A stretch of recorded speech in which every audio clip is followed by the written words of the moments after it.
So guys, bumabot yung umaga for today. Vios Gen 2 ang install na natin ng L&T Springs. Yan. Euro concept. So guys, fender gap check lang natin. He's using 185 60 15 stock wheels ng Vios. Pero may plano siyang palitan later within today. Papalitan niya ng Vitz na 16, tapos magiging 195 50 yung gusto niyang gulong na 16 inch. Ngayon nasa 4.5 halos yung gap ng front, then yung rear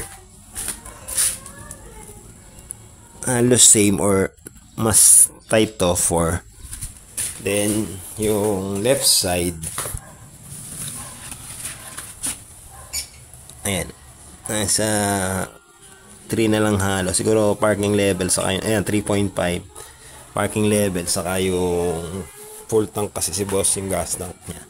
Then yung front, ayan, 4. So mas tighter talaga, leaning towards dito sa left ngayon yung pagkaka-park ni boss. Pero average is mga nasa 4 finger yung gap. So install na natin.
So guys, we're done installing yung springs. Kanina halos 4 yung gap. Ngayon, tight yung 2. So considered sa daliri ko mga 1.5.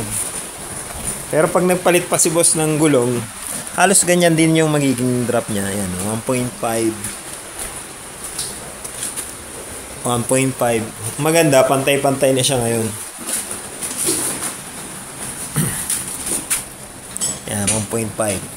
So, eto normal, medyo mas yung gap kasi full tank siya, tapos yung elevation nung floor. So, road test muna.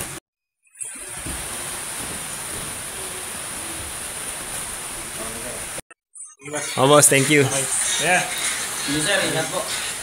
Thank you. Ay, yung dinaanan natin kanina, kaliwa ka, tapos sa halip na doon, kanan ka. Yun. Gate na yun. Ingat. Ano? Ingat, thank you.